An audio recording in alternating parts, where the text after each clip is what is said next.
Success in farming is all about precision and efficiency, ensuring every seed, every drop of water, every nutrient and treatment counts. Terraplex Ag is helping farmers all over Iowa and the Midwest do just that. With precision ag drone technology and support from Terraplex, you'll boost your productivity and make timely and informed decisions, all while reducing your costs and increasing your profit.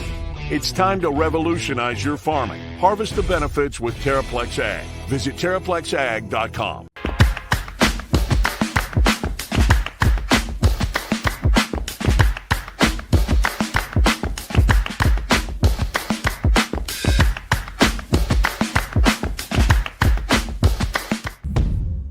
Chris Williams, Brent Blum.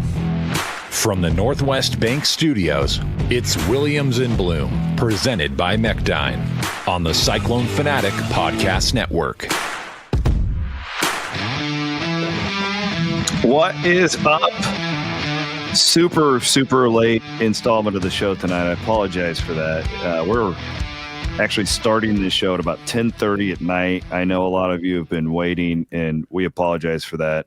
Happy birthday to Bloom's youngest, Theo. Had a big party today. Couldn't record during the day, and then I had an event tonight up at Dog Ear Books as we were releasing my new book. So thank you to all of you who came out to that one. Very much appreciated. And we will we're not going to talk about the book tonight because we have so much to get to. Like, this is the busiest show we've probably ever had in however many years we've been doing Cyclone Fanatic. We do want to thank our great sponsors, Northwest Bank here in the Northwest Bank Studios, and of course our friends over at Mechdyne, the enabling discovery, MECHDYNE.com. I am exhausted, just being 100% honest with you guys. We're going to have a very raw show tonight. Bloom is too. It's been a hell of a deal the last 72 hours. I think I've got, 6 hours of sleep the last 3 days combined. Then basketball beats the number one team in the country by like 50. And it doesn't feel like anyone's talking about it. And it's all really a shame that it's kind of been to this point, because there's a lot of great things going on. They're going to introduce a new football coach on Monday. And it's just like a ton of like speculation and blame and yada, yada, yada. I'll tell you real quick, Bloom, at the event tonight. Yeah. How'd it go? Great. I mean, it was awesome other than all the other stuff going on, right? Because it kind of like took away from it where you couldn't really enjoy it as much as you wanted to. Unfortunately, it's, 3 years of work, and then as you well know, and then all of a sudden it's like, we're the rug gets pulled on you a little bit. Yeah, which it's fine. It's not about me. I know. But it's a great event. You can go and pick it up there at Dog Eared and wherever else. Again, I'm not trying to sell you guys books right now. There's way more important stuff to get to. But you could see this like level of like pain, and then and also appreciation for the Campbell era, and then just like a weird like ready to move on. And I wish we could have talked about basketball a little bit more, and that's probably going to be the theme of this podcast too, with it's Iowa week and all that good stuff. But anyways, it's been a really, really long road since Thursday or late Wednesday night or whatever. And I'm just being honest with everybody. I am flat out exhausted. But we're going to do as good of a show for you here, as complete of a show as we possibly can. I know you feel the same way. Yeah, it says, honestly, as big of emotional ride I've had ever, maybe in the last 72 hours. And I'm, I honestly see what I equate it to. And again, I'm not trying to be dramatic here, but my parents got divorced when I was 8 years old. And it feels a lot like that. Because you got different people, you pull in different direction. Everybody wants to blame somebody. You're blaming yourself. You're blaming all these other things. And by the way, now you're talking about all the future logistics and what happened. My whole world just turned upside down. And, it's not just that it happened but how fast it happened with everything. And then I think It was, in my opinion, C-Dub, it was Iowa State's welcome to the new age of college sports moment this weekend. Because largely outside of, the Tyrese Hunter situation, Iowa State stayed relatively steady throughout the NIL era. You know what I mean? In this dramatic way it's gone. But Iowa State basically got hit with a 2x4 with all this. And it's not anybody's fault necessarily. Mm-hmm. It's just, this is what college sports is right now. And it's really dramatic and wild emotions. And man, the Iowa State fan base, if you felt the whiplash, you're not alone. And I think we're all just trying to sort it all out and kind of wrap our brains around everything while still dealing with a lack of sleep, which I've talked to so many Cyclones and they're, going through the same thing. But grateful for you, grateful for all those Cyclones who will stick with us. And, there's a lot to digest here, and we'll do the best we can tonight. Yeah, that's what we'll do.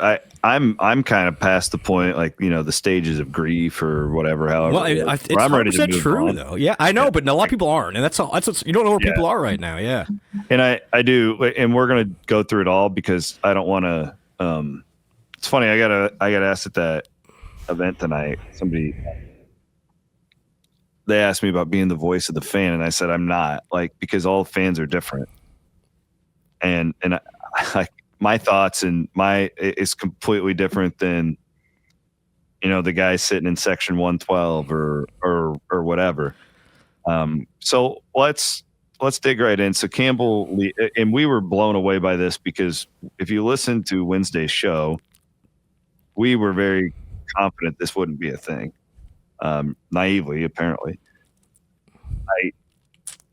We were kind of watching the prediction market and all that stuff, but it was Thursday I started to catch wind of it, and then it felt pretty real, and then Thursday night it was like, oh God, DEFCON 5. Friday all day was just matter of time. And then I think what was super dramatic is that they introduced the new coach while Campbell was in the it was just, which I actually give Pollard a ton of credit for. I'll walk through because we got to talk about this bowl game thing. Yep. I mean, the way I look at it is Jamie Pollard had two choices. You either hire Taylor Mauser and you're making the short term hey, we're going to get a lot of our players back, keep a lot of the same coaches, and we're just going to carry on the Campbell era, and we're going to try. Those don't always work. Sometimes they're a home run. Or you could call Nate Shieldhouse would have been the only other Campbell guy who's gone that comes back and, sure, and carries that on. He chose to go outside, which is fine. And I hope Jimmy Rogers is a huge success. Oh, this is the time to support the new staff right now. Yes. There's no question. So I guess where I'm trying to explain this to fans is I think this is super difficult because while this has been the case in college athletics for a while, basically since transfers are unlimited, right? Yes. Now you have a situation where this is really the first time it's happened to Iowa State. Exactly. And the idea, I was getting a lot of comments from people today, hey, do you think some of the players will leave? Yeah. The majority of them probably will. Yeah, and I've got some thoughts on that. Why I don't think that's the case, but we can get to that. Well, I don't think all of them will. Yeah, that. Right. This isn't going to be a deal where Rodgers has to bring in 60 guys. No, I don't. No. I truly don't. Think I agree with that too. But it is difficult for a casual fan to understand how it works now. When a guy leaves, look at the Signetti thing at Indiana. They're all doing that model, and they can. And the other problem is so then you get Campbell doesn't love this place. He's gutting our program. Well, no, this is just what happens. When these guys leave, they bring certain guys. And there's also an element where a lot of these players are playing, not all. Many of them are playing for a coach, they're not picking the university, especially the ones from out of state. Like that's what they come for, and like they will follow the coach if they have the opportunity. So again, it's just so different than what everybody's used to. And it's difficult to kind of describe that, especially on Twitter. And then social media, message boards all kind of play into that, C-Dub. And one thing, and I just, because before we get into the coach decision, one thing that I know it's certainly caught some wind on social media, definitely on the message boards, and it revolves around, could Iowa State have done anything to keep Matt Campbell? And I think that's the first thing that I wanted to at least bring up here. And I'll be honest, being in close communication with the previous football staff, I obviously was privy to some information, and some of the you've said it yourself, some of those coaches were blindsided. They did not want to go. This was not public knowledge to them that this would even be a possibility. So the question, most of them were left in the dark. Yes, this was not, again, you can kind of say, oh, well, Matt knew he was going to go. They did not know. They were crushed. The coaching staff was absolutely floored, crushed, all the above. And I think what that led to, C-Dub, and this is what I wanted to at least bring up and at least share my piece here. That way the thing unfolded Thursday night into Friday caused a lot of raw emotions for everybody. Coaches on the previous staff, current players, current player parents, and then quite frankly, you. I mean, I've watched your podcast. You were emotional Friday. I hadn't had a night like that maybe ever. I was crushed because in my mind, my little mind, the 3.5 years that Will and my family had helped create, with the fans' help, of course, just kind of like that with the football program. And it was hard because I was like, oh, could we have done something? And then, quite frankly, C-Dub, I was emotional. I put on the premium message board, and I used the phrase, I hope this wasn't preventable, or this could have been preventable. Meaning, in my opinion, based on things that I heard from previous coaching staff members, if Iowa State was a little more aggressive with some of the player compensation strategy, perhaps Matt may not have looked around for that job. That was unfair of me to do. I shared information from potentially not the best source, who had a certain idea of what was going on, but also I wasn't in the room with Jamie and Matt when they talked, so that was not fair of me to put that out there. And unfortunately, what happens, and I'm not, I'm falling on the sort of, that was my fault. That can then catch fire. Others see it, create their own narratives, and then they can get out of control. And for that, I want to apologize for running with that. Again, I don't think it was wrong necessarily. I don't think it was not factual, but what came of it then turned into not factual. Okay, so some of the stuff, and I'm not, I don't mean to call them out, but I just got to set the record straight here. Some of the stuff that Jeremy, the founder of Cyclone Fanatic, who I greatly appreciate for what he did for this website, put out there today and over the weekend, was just flat out an exaggeration, and ultimately some of it was not true. In my opinion, Iowa State could be a little bit more aggressive in NIL, and I think being a little more aggressive in NIL may have helped keep Matt a little more content. But I'm not Matt. I don't know. That was my opinion at the time, and unfortunately, some people took my opinion as, oh, Iowa State didn't do all it could to keep Matt Campbell. I don't know that. I just don't know that. And Matt had 80 million reasons to leave Iowa State. And ultimately, Pollard said, the family stuff and and that's all true. And it's a great program. And I think I reacted in not the best way and put on the message board of what, basically sharing what my feeling was that Iowa State could have been a little more aggressive here, but that's not my decision. That is not my place, essentially. And if that caused problems, and I know, and unfortunately, the message can get out there and it just goes, it spreads. I get it. Again, what I said was not. What I say, in my opinion, was factual. However, I can see how that was not constructive. That was not constructive for the current situation Iowa State was in. And then I also shared in that same message that I hope the same thing doesn't happen with TJ. And I agree. Well, I agree with that. Like, I hope that doesn't happen with TJ. And I hope Iowa State can get a little more aggressive in NIL. But ultimately, C-Dub, TJ's an adult. TJ and Jamie can figure that out. We don't need the fans.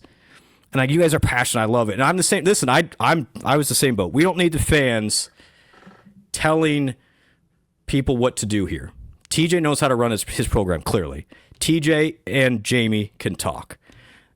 New coach Rogers and Jamie can talk. Let them figure it out what's best for their programs.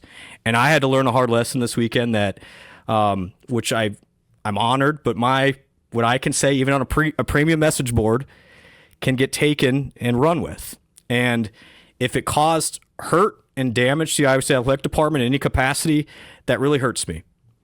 And I did not want that to happen because I love Iowa State. I've literally dedicated the last 4 years of my life to Iowa State. And this is not, we all, I hope people understand that I didn't mean it to cost, I was trying to help fix another situation down the road. And I realized that maybe that wasn't the best move. And for that, I apologize. I do. And to anybody who might have taken that and run with it unfairly, to whoever, again, I stand by that. I do think Iowa State can be more aggressive in NIL. That is a fact, in my opinion, that I think Iowa State should do. But I'm certainly not telling Jamie how to do his job. And, he's the decision maker at the end of the day. So again, I apologize to them. And I hope that part of it, the wild speculation on the message boards and social media, can be put to rest. Two things are 100% true. Iowa State raises dollars for NIL.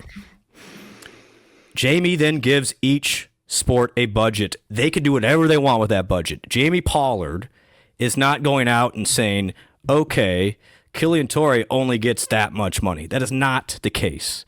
What Jamie did, and I'll give you an example this year, the men's basketball had $5 million to spend from the athletic department. He says, here's your $5 million, TJ, go for it. He doesn't have his hand in all that. Now, again, what a lot of programs are doing, C-Dub, is they're getting NIL in addition to that, over the top end, which we've discussed. Yeah. And that is all I was suggesting, is maybe I was thinking be more aggressive in some of that space. What got taken out of context and run with was that Jamie was deciding all the NIL on his own, which is just not true. That is not true. So again, I understand how emotions, and again, I was potentially the source of it. So I'm falling on the sword here. Like, that is my fault. But that is not, Jamie's not in every single decision for NIL. And I just want to make that clear first and foremost, because ultimately, guys, we can debate philosophy and what's the best way to do things, but turning somebody into a villain or the reason why this happened is just, one, it's not true. And two, I think it's unfair and not constructive going forward. And I want to get that out there because it's been weighing on me, honestly, C-Dub, for a while. I know you too well, and it's really been a horrible weekend. Yeah, it just has. It's truly been. And the other issue, and this is the case for you more than it is me, but I was greatly involved in all this. Is the amount of relationships there's so much more depth to them because of NIL. With the families, and we were in a situation, at least I won't speak for you, I'm sure you were, on Friday, where I'm getting hit up by all these like parents of players, and like I didn't know what to tell them. Same. And it was I understand why everybody did what they did. I understand, like, if Matt Campbell is working out this deal with Penn State, if you tell one player, that player is going to tell their girlfriend, and then so I understand why he chose to keep people in the dark. And I also understand why Jamie Pollard had another coach ready, because that's really the smart thing to do here. He was there on Sunday night meeting with the team, re-recruiting guys. And an extended period of no coach when the it would have been, because then they all transfer, and then the new coach doesn't have a chance to keep the team. Now, one note I didn't want to make, and you've been dead on this, even though the coach change happened December 5. It's these guys still can't go in the portal though, C-Dub, officially until the portal opens. Correct. Which I think emotionally is good. Yeah, because they all need a cooling off period. Everybody does. Hey, I did too. You need to go and meet the new guy. You may really like him. Exactly. And hear so what his vision is for you. I think that part is actually really helpful here for Iowa State. And now I think we can talk about what the bowl game means and all that. It all plays into it here. I think everybody needs to take a breath, slow down, and just start over. Start developing relationships with this new staff and give them a chance, fans included.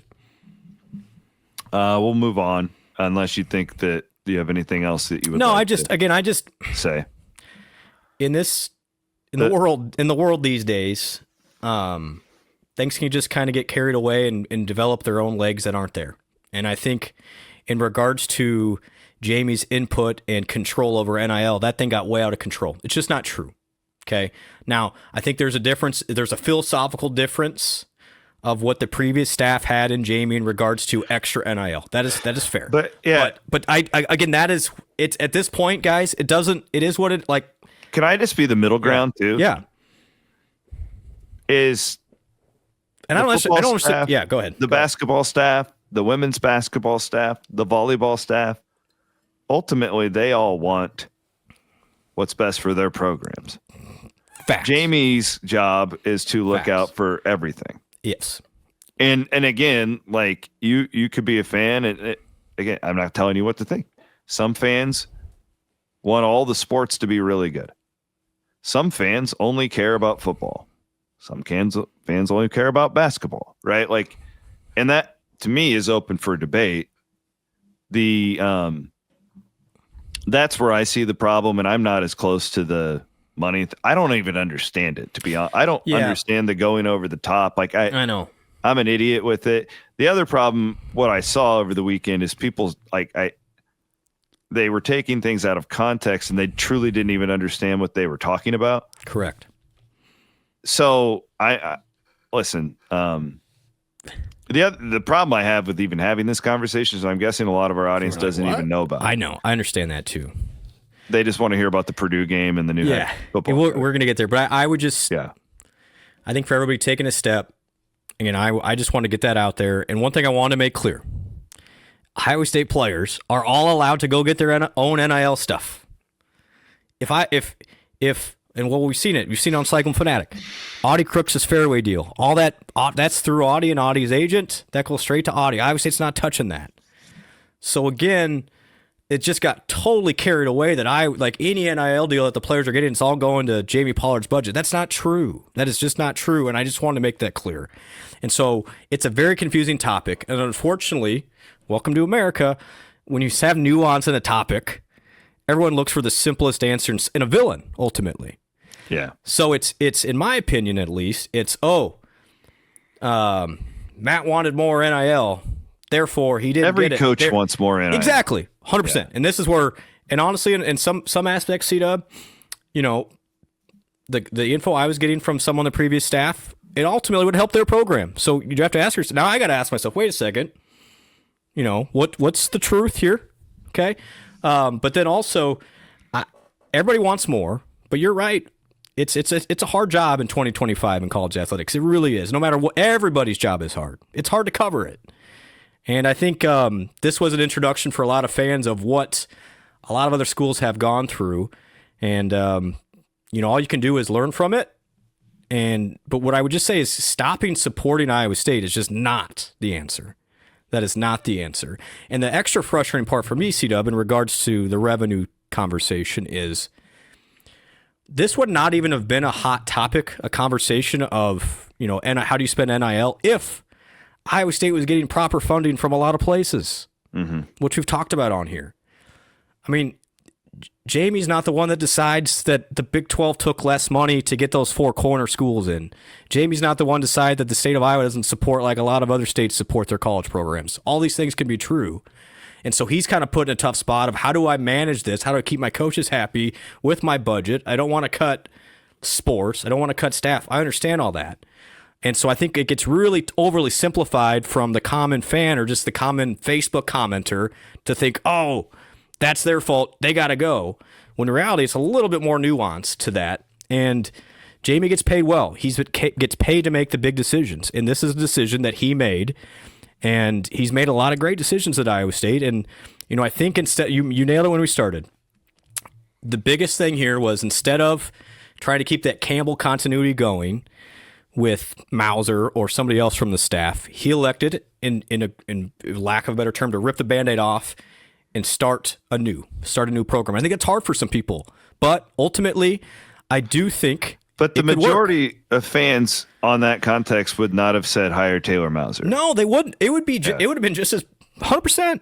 It would have been just as toxic from the coach choice part. In fact, probably more so if it was Mauser than Jimmy Rogers. So I think going forward is, support the best way we can. I know TJ's got things going, Coach Fenley's got things going, and ultimately for the support of the players and the fans, it's I think we all can row together here and row the same direction. All right, let's thank some of our sponsors because we wouldn't be able to do what we do without them. First of all, Chappie was at the book event tonight. It was great to see him. Andrew Chaplin from Hunziker. If you need a realtor, he is your guy. It was great to see his mom, Marcia, there as well. Awesome supporters. Really, really appreciate them being around. Also want to give a shout out to our friends over at the Iowa State University Foundation, which is a great supporter of ours. And we love pushing people to donate to the areas of campus that they are passionate about. So thank you to them for continuing to support our show. And we want to do the best to support them as well. The We Will Fund, right? If you're hearing this and you're like, I want to contribute, that's how you do it now. It's right through the Iowa State Foundation, We Will Fund. You can go right on the website there. Even if you go to the We Will Collective website, CDub, which is maybe the easiest thing to do, it's a direct link to the We Will Fund. And again, that is the famous NIL fund that we were referring to, that Jamie then uses to distribute to the coaches for them to use. And again, the coaches are the ones that decide what player gets what, FYI. All right, we are presented as always by our friends at Mechdyne. We are in the Northwest Bank studios. Let's move on and talk. You want to go to basketball? Or wait a minute. Should we do bowl game? Let's do bowl game quick, and then I do have. I've got some thoughts on the new style of football and why I'm actually optimistic about Iowa State's, and not back to financial thing, but Iowa State's ability to assemble a really good team in the portal. All right, let's hear about it. Well, so it's all connected. So obviously, team had a meeting this morning. The players voted to not participate in a bowl game. I think it was the whiplash of all this stuff, and then there's guys that are still hurt, by the way. And so between the and then the lack of coaching staff, I mean, this sucks for the fans. It does. Bowl games are fun. Bowl games are fun for the fans. Bowl games are great for the marching band, the cheer squad, the support, all the folks that put a lot of blood, sweat, and tears into this thing to have a celebration. However, I totally understand why, may not been the prudent thing to do, not just from the game result standpoint, but there's just so much going on. I think it was the best interest. I think it was the best interest of Iowa State to just take a step back, as Gary Patterson would say, and work on relationship building rather than bowl practice, essentially. So here's my real quick. I just wanted to clarify on that too, that this wasn't like I asked a lot of questions about this. Yeah. Certainly not a contentious meeting. This was I was told. Let's be honest, John Haycock told me this. Okay. That because he was the one that he was going to coach. I don't know if he was going to coach, but he was in the meeting. Yeah. And he told me it was pretty heartbreaking because the guys, I think most of them wanted to play, but it was like they didn't have. And why did they not have enough people? Like the injuries, and then some guys are going to leave, and that's the problem too. You can't make them. You can't make them stay. I don't know how that works. I don't know. I don't know how it works. I don't. And that's the problem. Fans are looking to us for specific. Yeah, and the other question I got is, can you remove their paycheck And I don't know. I don't know that either. I don't know that. I don't know how it works. I don't. Yeah, it's a great question. I guess maybe we'll find out. So anyways, that's just kind of where it landed for me. The problem is like the money aspect of it, and fans are like, oh crap, now we have to pay $500,000. Iowa State does, and like I understand all that. Like this, I don't know what I would have done. The only question I had is like, why do they even vote on it? But I guess you can't force them to play. Yeah. But they said in the press release, and this is in Haycock kind of reiterated this to me, that it was like a safety thing, and they just didn't have enough guys to even fully practice and prepare for it. Which, I mean, what do you do then? I mean, you're kind of out of options. So let me piggyback real quick, because this is gonna be a huge couple of weeks. Yeah.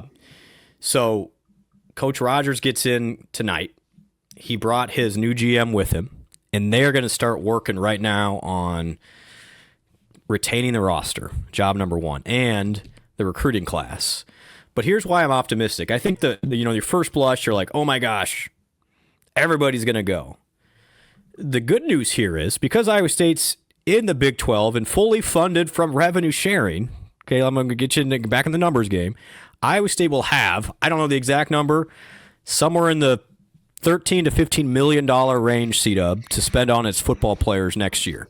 Mm-hmm. That is a lot compared to most schools. Now, I'm not talking about Penn State. We know what they're giving. I'm not talking about those big dogs.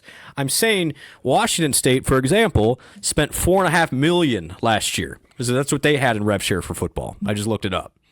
So this coaching staff now has $10 million more to spend on football players. So when you start, so just do the math, 14 million to be split above around 80 to 100 players.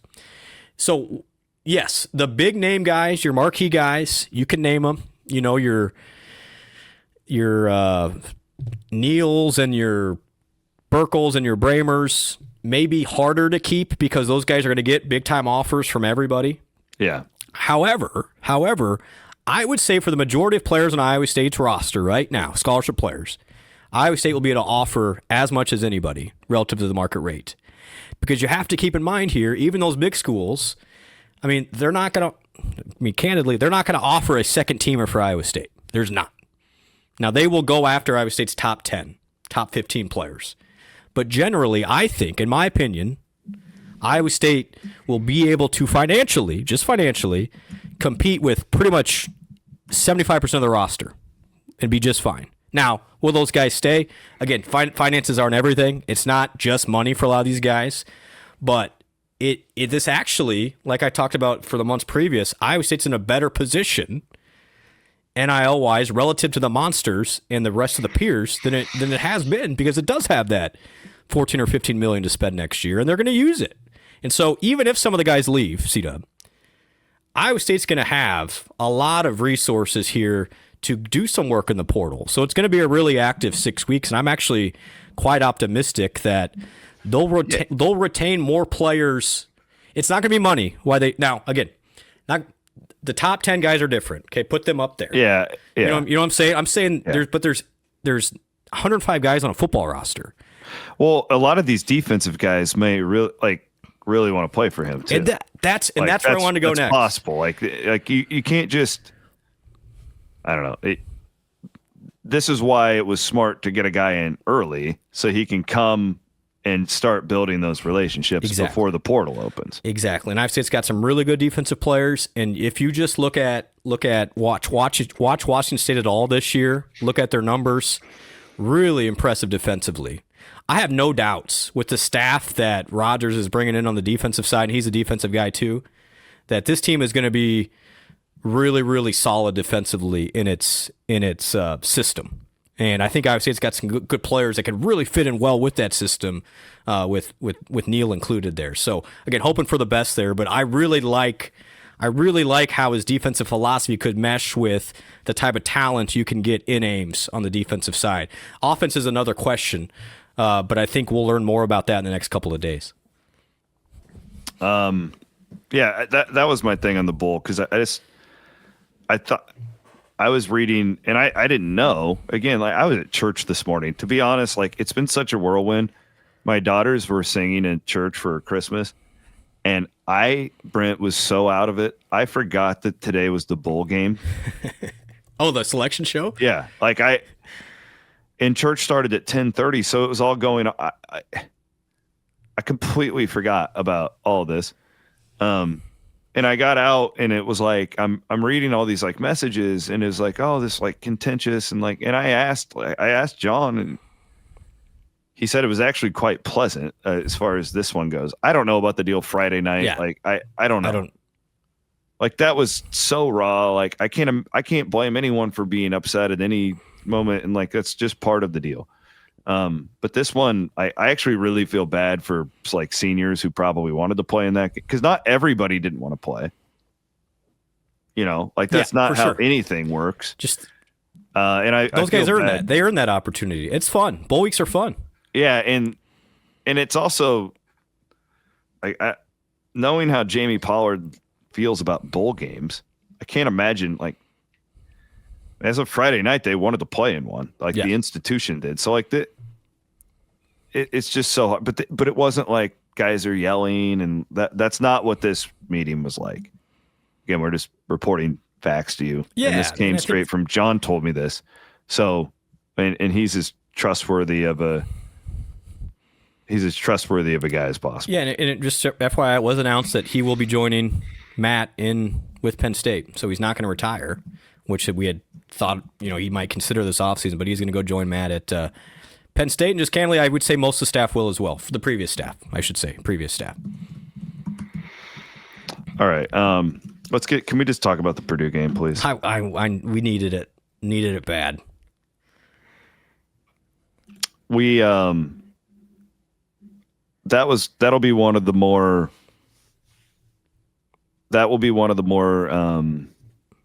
memorable games for a lot of people. Unfortunately for me, I really didn't enjoy it because there was so much going on, and I really didn't.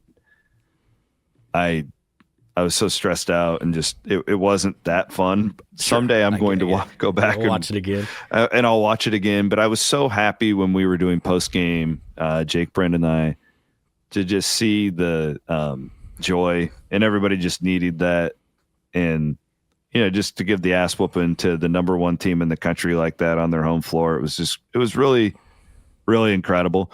And then Torrey, like, come on. Like, we got to talk about this guy. Like there's so much to break down from that game as far as the X's and O's go. Maybe we'll do more of that, I think, on Wednesday as we preview Iowa. Yeah. Start to look to Iowa. But the Torrey thing just really stands out to me. Is just, I can't believe he's a true freshman when I look at him. When I watch his decision making, just everything. And then, Taman Lipsey, we know he's great. He's great. My God, he's great. I don't even know what else to say, right? Yeah. He comes back, doesn't miss a beat. And to me, what stole the show was the Clough Buchanan thing. Yeah. And everything we knew about that in the past. And just, I really give Otz and his staff a ton of credit for all of that. Like, just really, really special to watch him.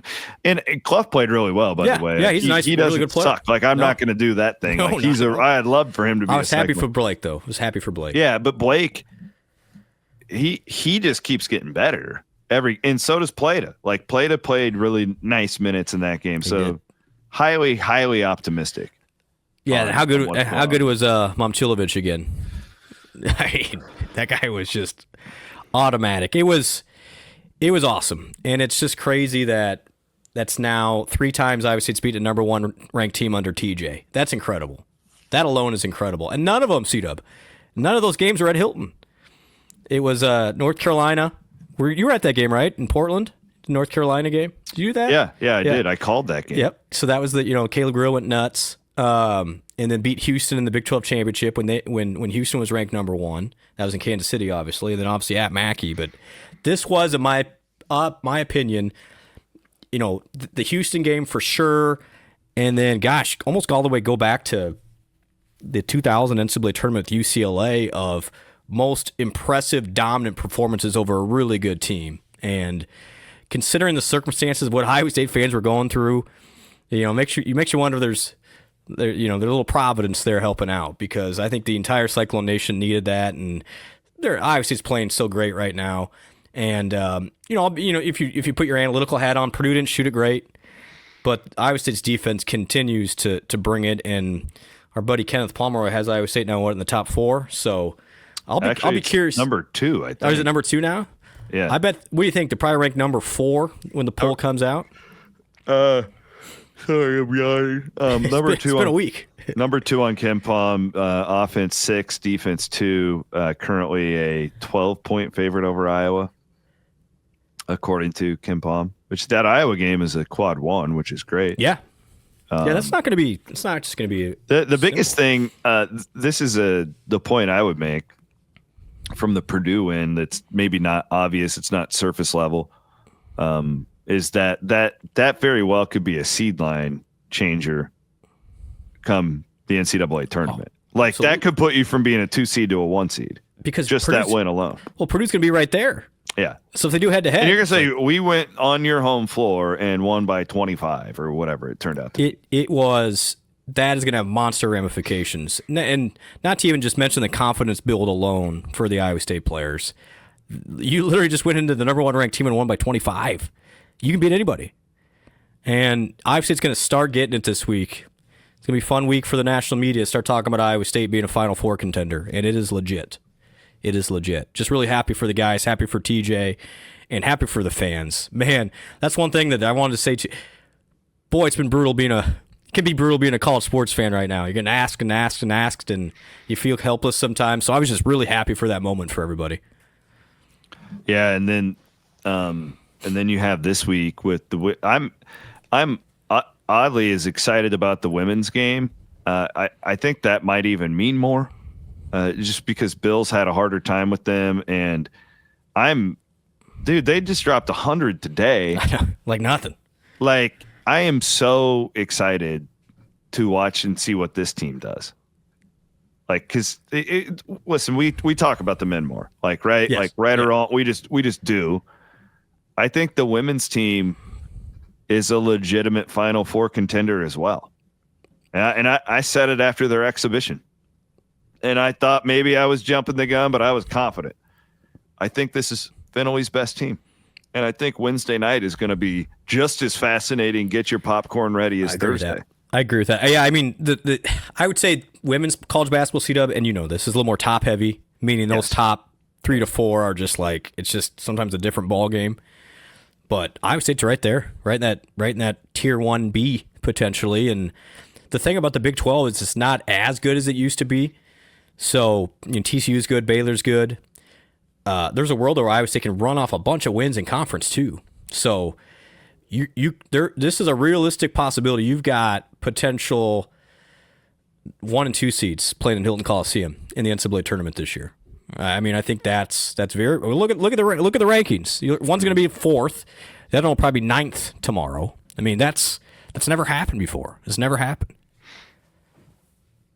All right, I'm exhausted. I know this is probably shorter than most fans want, but I'm having a hard time focusing. I hear you, buddy. I'm not kidding. It's been some of the longest. There's more important things than sports, but it's just been so much moving. And then we have the press conference tomorrow morning at 9:30. So I am apologizing to our audience for having this so late, because things will change before then. I feel horrible about it, but it was the best we could do and still get you guys a show today. So I hope everybody's doing okay. I wanted to thank Wiffles Hybrids. We have not done a thing on the Big 12 or the playoff or anything. Yeah, and we'll do a lot more of a normal show on Wednesday. I promise you guys. We'll come back firing. I will do something after the Jimmy Rogers press conference on Monday. I'll probably just do a monologue where I give my thoughts on everything that Coach had to say and all of that good stuff. Does that sound good?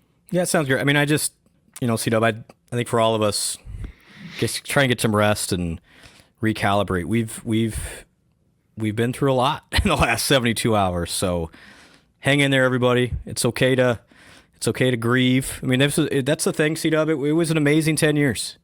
It was a really amazing 10 years. I think that was hardest part for me is like 10 years and it's like poof, just like that. Like, does anybody care about us anymore?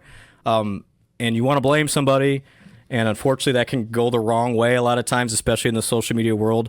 But at the end of the day, you and me aren't going to go anywhere. No.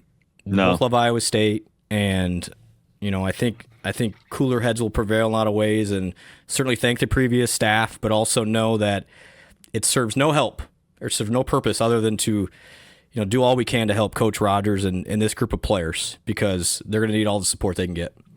All right, we are in the Northwest Bank Studios. We thank our presenting sponsor, Mechdyne, and we will be back on Wednesday, although we're going to have a lot of content between now and then. I would highly suggest, if you're not already, to subscribe to our YouTube page. We've got all sorts of – Jake's doing a killer job. We're going to be covering this thing like crazy. There's going to be 4 of us up there at the press conference on Monday morning. So for Brent Blum, my name is Chris Williams. Thanks for watching on YouTube, listening on the podcast feed, wherever you do, and we'll be back on Wednesday morning.